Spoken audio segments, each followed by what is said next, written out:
I stood in my sister Olivia's kitchen on Thanksgiving Day, holding my plate of turkey and stuffing, watching as the successful members of my family gathered around her elegant dining room table. The tablecloth was imported lace, the china was Wedgwood, and the crystal glasses sparkled under the chandelier light. But there wasn't a place setting for me. The dining room is for successful people, Olivia sneered, adjusting her Cartier bracelet. You can eat in the kitchen. That's more appropriate for your status. I glanced at the kitchen island where my plate sat alone. Through the doorway, I could see my parents already seated at the main table, pretending not to notice their younger daughter's exile. My brother-in-law Bradley, a junior partner at his law firm, smirked as he poured expensive wine for everyone except me. If only they knew that I owned the building where both Bradley and Olivia worked.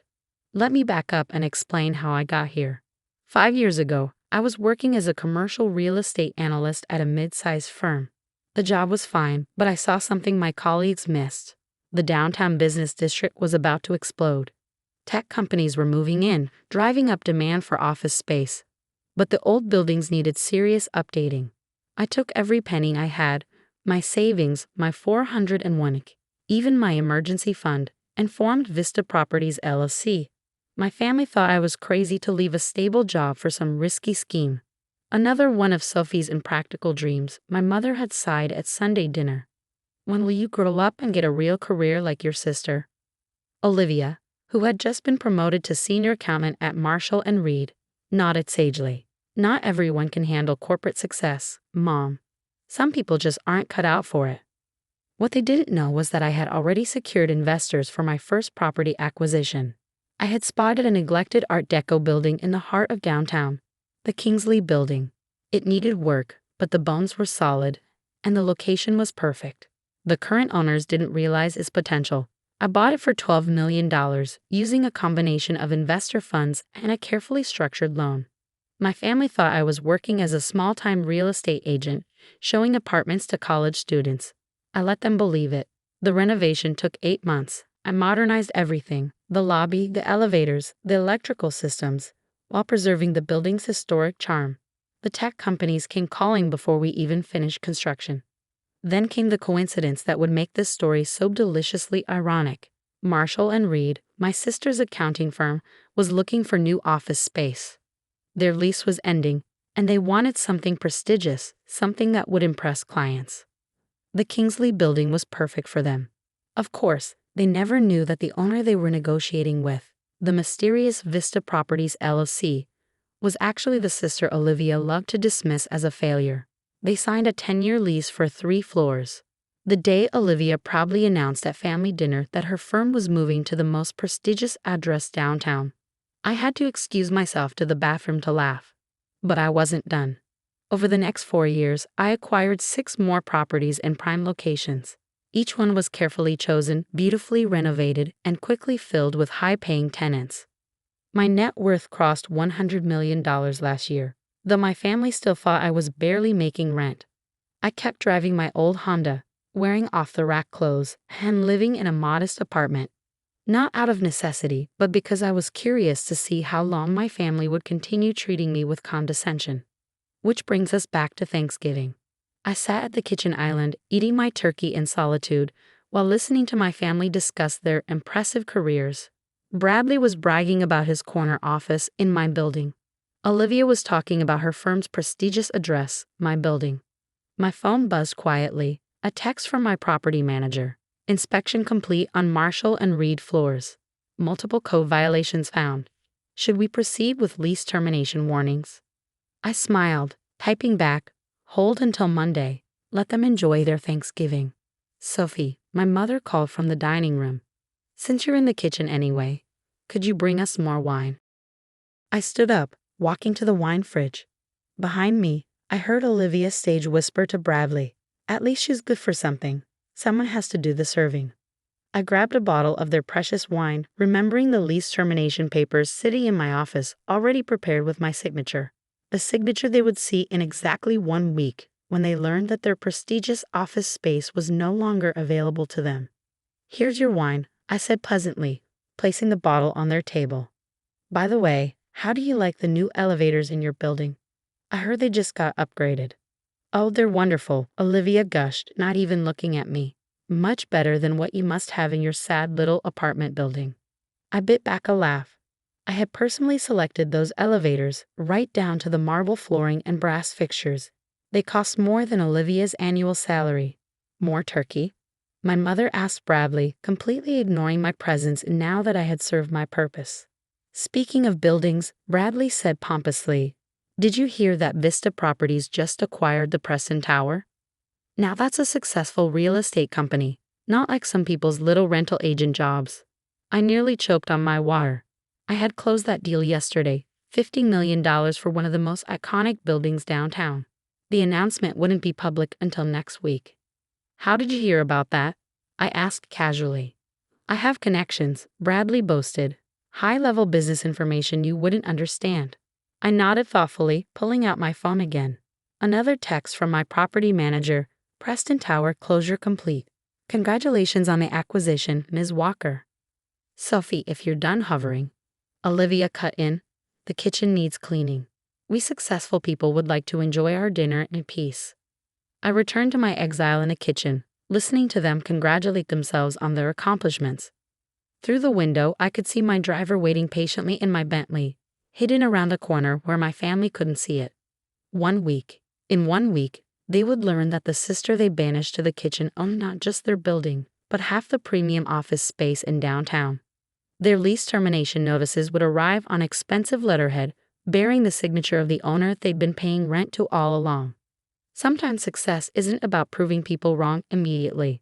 Sometimes it's about waiting for the perfect moment to show them exactly who they've been looking down on. 1 week after that humiliating Thanksgiving dinner, I sat in my real office, the entire top floor of the Kingsley building. Floor-to-ceiling windows offered a panoramic view of the city I largely owned.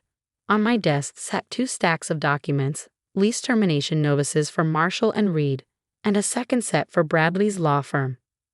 My intercom buzzed. "Ms. Walker, the courier is ready to deliver the novices."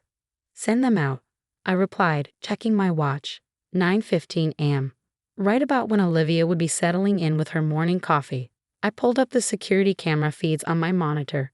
Camera 12 showed Olivia's office, where she sat smugly reviewing files. Camera 14 showed Bradley's corner office 3 floors below, where he was probably billing clients for hours he didn't work. At exactly 9:30 a.m., the courier arrived on their floors. I watched as identical envelopes were delivered to both offices. Olivia opened hers first, probably assuming it was something routine. It wasn't. I zoomed in as her face transformed from casual disinterest to shock to pure panic. She grabbed her phone, probably to call Bradley. On camera 14, I watched him answer, then frantically tear open his own envelope. My phone started ringing almost immediately. I let it go to voicemail, enjoying the show on my monitors as Olivia paced her office, face growing redder by the minute. Then she did exactly what I expected. She called our parents. I switched my office phone to speaker and dialed my mother's number. She answered on the first ring. "Sophie," she sounded breathless. "Thank goodness, something terrible has happened. Olivia and Bradley just got eviction notices from their building. They need your help." "My help?" I kept my voice neutral. "What could I possibly do?" "You work in real estate. You must know someone who can help. They can't lose their offices. It would ruin them." I leaned back in my chair, watching Olivia's increasing panic on the security feed. "Tell them to call the building owner. I'm sure Vista Properties would be willing to discuss it." They tried. "No one will connect them to the actual owner. Please, Sophie. I know we're not always kind to you, but they need help." "Interesting," I mused. "Last week I wasn't successful enough to eat dinner with you. Now I'm suddenly useful." Silence on the other end. "Tell them to come to the top floor of their building at noon," I said finally. "The owner of Vista Properties will meet with them." "The top floor? But that's the executive suite. They've never been allowed up there." "Exactly," I smiled. "See you at noon, Mom. Don't be late." I spent the next 2 hours watching the chaos unfold on my security feeds.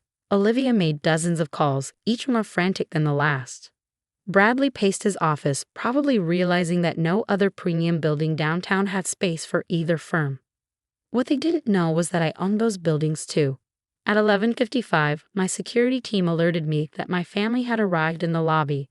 I watched them huddle by the elevators, Olivia, Bradley, and our parents. They looked nervous, probably never having been invited to the mysterious top floor before. Send them up, I instructed. The elevator doors opened directly into my office suite. My assistant met them with a professional smile. Ms. Walker will see you now. Walker? My mother frowned. But we're here to see the owner of Vista Properties.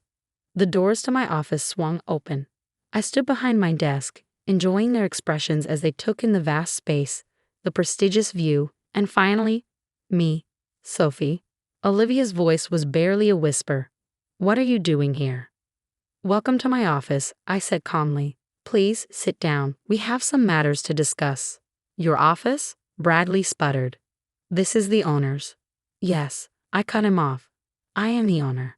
Vista Properties is my company. Has been since I bought this building 5 years ago. The silence was absolute. My mother sank into a chair, her face pale. My father seemed to have stopped breathing. That's impossible, Olivia finally managed. You're just a small-time real estate agent. I pressed a button on my desk, and the wall behind me transformed into a digital display showing my property portfolio. 8 premium buildings, including their precious Kingsley building, with a total value exceeding $400 million. While you were mocking my career choices, I said quietly, I was building an empire. While you were bragging about your prestigious office address, you were actually my tenants, and while you were making me eat Thanksgiving dinner alone in the kitchen, I was signing the papers to acquire the Preston Tower. Bradley's jaw dropped. The Preston Tower. But that was Vista Properties.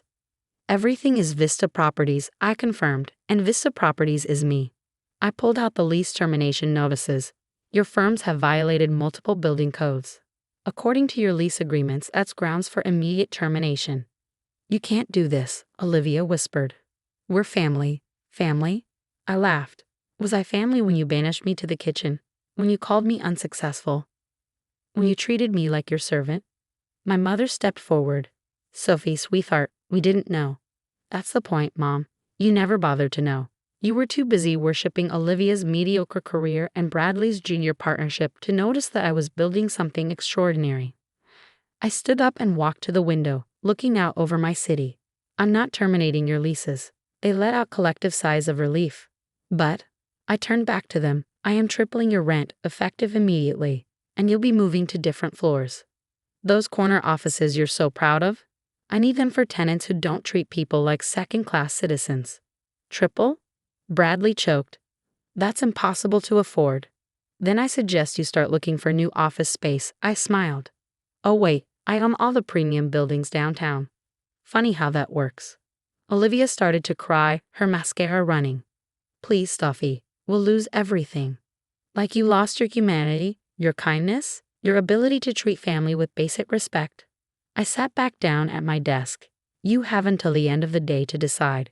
Triple rent in smaller offices or find space in the suburbs. Either way, I expect you'll be more careful about judging people's success in the future. And one more thing, I added as they turned to leave. Next Thanksgiving, I'll be eating at the main table. In fact, I think I'll host in my penthouse apartment. The view is spectacular. After they left, I watched on the security cameras as they walked back to their soon-to-be former offices. Their shoulders were slumped, their arrogance finally shattered. My phone buzzed with a text from my property manager. New premium tenant interested in those corner offices. Should I schedule a showing? I smiled, remembering all the times Olivia and Bradley had bragged about their prestigious corner views. Yes, I replied. Tell them they're available immediately. Sometimes success isn't about proving people wrong. Sometimes it's about letting them discover just how wrong they've been, preferably while sitting in an office they didn't know you owned. That evening, I drove home in my real car, a Rolls-Royce Phantom, to my real apartment, a 2-story penthouse overlooking the city. On my coffee table sat the formal invitation I'd have printed for next year's Thanksgiving dinner, complete with assigned seating. Olivia and Bradley's seats, by the kitchen door, of course. After all, some people need to learn what it feels like to be kept away from the main table.